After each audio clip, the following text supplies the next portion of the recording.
ಬಡ ಬ್ರಾಹ್ಮಣನ ಮಗಳು ಅಕಮಂಚಿ ಎಂಬಾಗೆ ಗರುಡ ಪಂಚಮಿ ವ್ರತವು ತನಗೆನು ತಲಿ ತರಿಸಿಕೊಡಬೇಕಾದ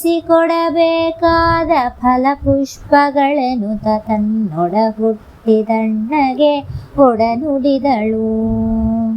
ಅಂದ ಮಾತನು ಕೇಳಿ ಬಂದು ಸಂತೋಷದಲ್ಲಿ ಚಂದದ ಕುಸುಮವನೆ ಕೊಂಡು ತರಲು ಒಂದು ಕೇತಿಗೆಯೊಳಗೆ ಹೊಂದಿಕೊಂಡನೆ ಶೇಷ ಬಂದು ನೋಡಿದವರ ಊರು ಸ್ಥಳಗಳ ವಿಷವು ತಲೆಗೇರಿ ಪರವಶವಾಗಿ ಬಿದ್ದಿರಲು ಕುಸುಮಗಂಧಿನಿಯರು ಅವನರಿಯದಂತೆ ಶಶಿಕಾಂತೆ ನೀ ಕೇಳೆ ವ್ಯಸನವೇತಕೆ ನಾಗರ ಪೂಜಿಸಂದು ಹರುಷದಿ ತೆರಳಿದರು.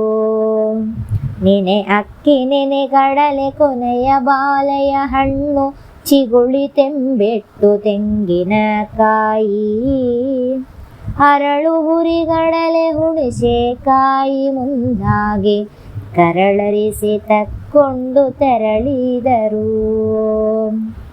ರಂಭೆಯರೊಡಕೊಂಡು ಬಂದು ನಿಂದಳು ಅನುಜ ಚಂದದಿ ಅರ್ಘ್ಯಪಾದ್ಯವನೆ ಮಾಡಿ ಆನಂದದಿಂ ಛತ್ರ ಚಾಮರವನೆತ್ತಿ ಫಲದಿಂ ಪೂಜಿಸಿದಳು ಕಾಳಿಂಗನ.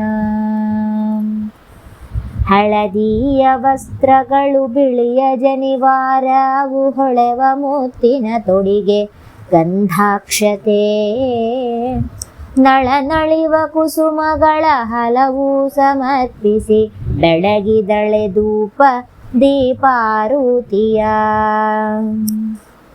ಪಡವಂ ಮುತ್ಯಯನೆ ಮುಡಿದು ಪಡೆದು ಮನದ ಭೀಷ್ಟವನು ಮಡೆದರು ಕಡಲದಲೇ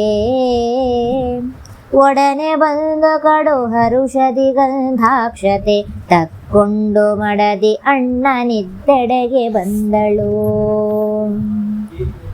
ಹುತ್ತದ ಮೃತ್ತಿಗೆಯ ಕೈಗೆ ತಕ್ಕೊಂಡು ಅಕ್ಷತಯನೆ ಕೊಂಡು ಬೆನ್ನು ತೊಳೆಯಲು ಎಷ್ಟು ಹೊತ್ತು ಮೈ ಮರೆತು ಮಲಗಿದೆ ಎನ್ನುತ್ತಲೇ ಎಚ್ಚರದೆ ಕಣ್ತೆರೆದು ನೋಡಿದರು.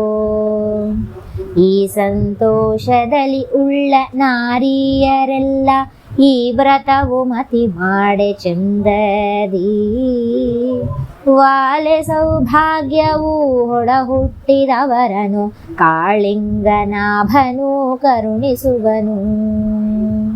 ಜಯ ಮಂಗಳ ನಿತ್ಯ ಶುಭ ಮಂಗಳ ಜಯ ಮಂಗಳ ನಿತ್ಯ ಶುಭ ಮಂಗಳ ಜಯ ಮಂಗಳ ನಿತ್ಯ ಶುಭ ಮಂಗಳ ಜಯ ಮಂಗಳ ನಿತ್ಯ ಶುಭ ಮಂಗಳ.